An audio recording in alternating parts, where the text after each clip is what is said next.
man, Stephen Espinoza, he ended up blasting Dana White and taking a shot at Dana White as far as saying that the UFC has never done a gate 20 plus million.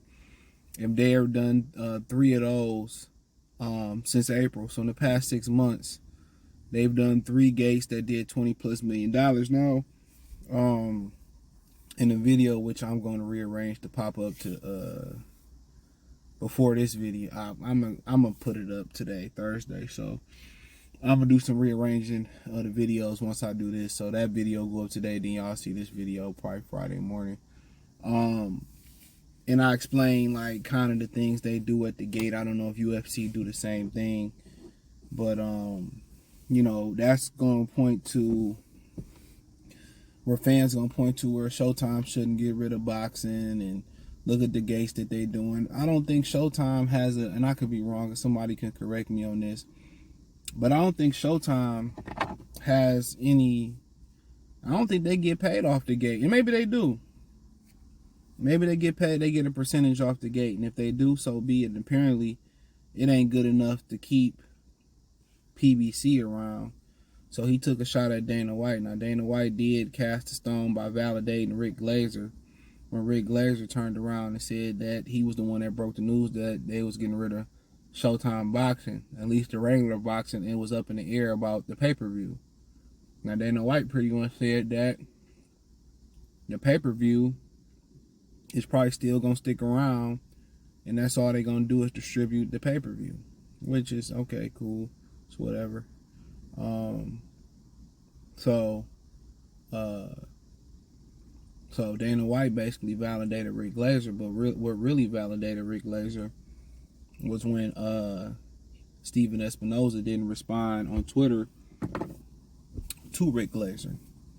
That's what really validated Rick Glazer, in my opinion. When Espinoza ain't had shit to say. You know, that's what really validated him in my mind. But you know, nonetheless,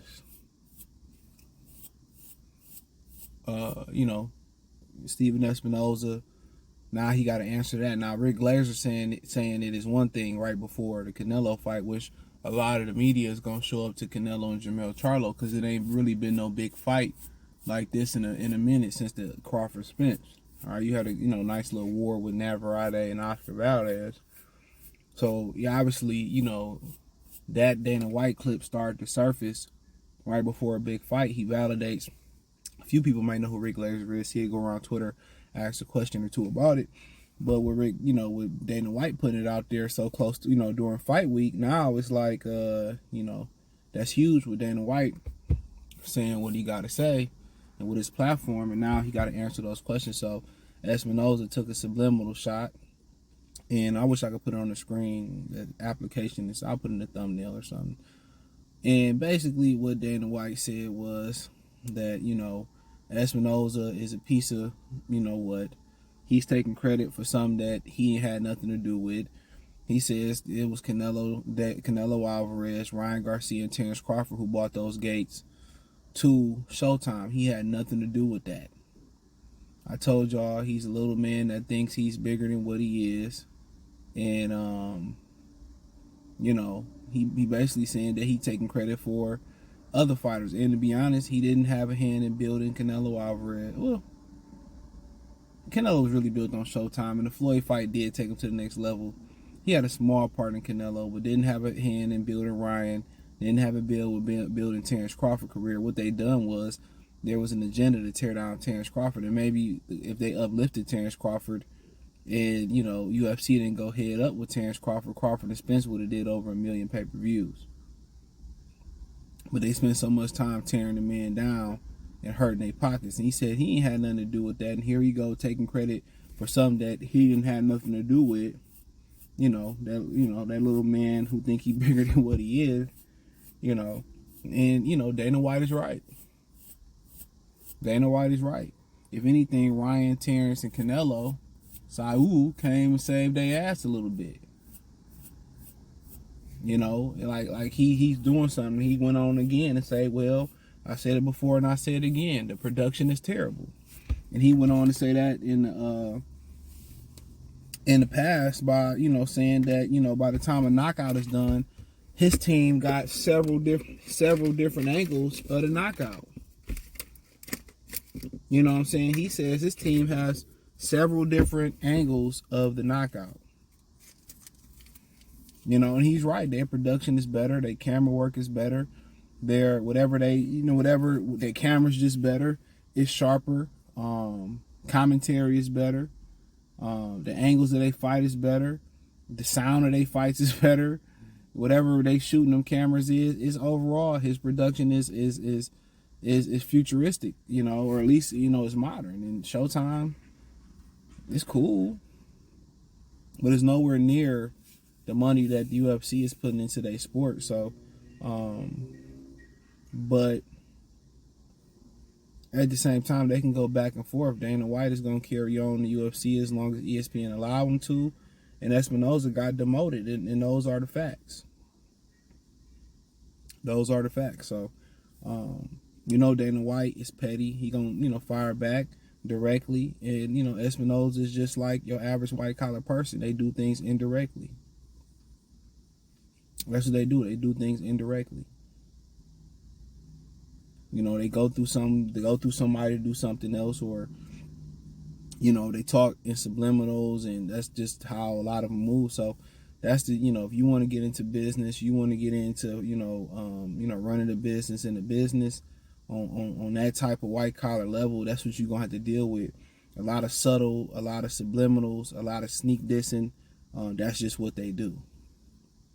You can't get physical with them. You can't punch them. You can't, and you know how it go. But at the end of the day, man, the ultimate trump card is the UFC is carrying on, and Espinoza got demoted and he on the ropes. And I talked about, if you missed my live yesterday, I talked about the biggest reason why Showtime Boxing is going out of business, and it's not the product. It's not the product of Showtime. You got to go watch the stream to figure out, and maybe I might do a little bit more direct video spotlighting, how, the biggest reason why they going out, and I might get around to it. But, people got to understand it's all business. But with them two going back and forth and having this feud or whatever, I mean, Dana White continues to run the company after that footage came out of him and his wife. And he continues to run the UFC. He built it. He sold it. He's the only one that really know how to run it to this point. Some people believe that, UFC, who the company group who bought the UFC was a WME. They might buy PBC or something like that. Don't nobody want that shitty ass company. People will say, "Oh, HBO might get back into boxing." HBO has no reason to get back into boxing. They're thriving with HBO Max. They're thriving with all the TV shows, Euphorium, and all the TV shows they doing. They thriving over there. They got rid of boxing to put more money into their TV shows. I think the creators of The Wire got a new TV show coming to Showtime, HBO pretty soon. So HBO has no financial incentive to get back into the boxing game. They have none. And what boxing is going to have to do is they're going to get back to basics, making the best fights, building the best fighters. So have to just go back to underground rap, build themselves up, build the buzz up, and get a deal. But I'm pretty sure Al Heyman's going to pivot to something else. If it's NBC, if it's, their own TV channels, they're going to be on YouTube where you can send super chats and shit like that. Then that's what it's going to be. That's what it's going to be. So, but I'm pretty sure he got to pivot, or if it's to fold and sell and do a bank robbery, get out with all their Cash App wires that he owed them and disappear off the face of the earth, then, that's what he going to do. But it don't stop the fact that Dana White applying pressure. And Espinoza, he going to beat around the bush. He not going to respond on social media because he knows it's true, and it's been true. He knew when they extended them for that one, for the end of, when they extended them for this year, it was over with. He wanted a 2 or 3 fight deal, and what people kept saying was, "Well, CJ, I told you that." They wasn't going nowhere. We ain't going nowhere, cause it's bad boy for life. We ain't, people say, I told you, y'all hating, y'all saying Showtime wasn't gonna be around, y'all hating on Showtime. I told you Al Heyman wasn't going nowhere, and look at y'all ninjas now. Instead of listening to the Espinoza interview last year when he said, we just gonna be around right now. Nobody knows what the future holds beyond 2023. And look at y'all now. Look at y'all now. And what I say, the writing was on the wall. You could look at the product and see it was diminishing. You could look at the fight dates and see it was diminishing. Now what? Who the hater now? Who was wrong now? Hootie hoo, bumping up no loot. Gold teeth with a smile. Hootie hoo. Told y'all. Y'all don't ever want to listen to nobody. Go ahead. Go ahead, man. Thumbs up the video. Share the video. Subscribe to the channel. Next subscribe button is the bell icon button. Hit all notifications. Increase your chance to get notifications. We go live or drop a video. Financially want to support the channel. Cash App, $CJ Good 313. Venmo, CJ Good 313. PayPal link is in the description. Appreciate the love and support. Let me know what you girls and guys think. Check out the Boxing News playlist. Check out the MMA playlist. Appreciate y'all for supporting the channel. Let me know what you girls and guys think in the comment section. One time for the one time. Good Villa TV. Peace.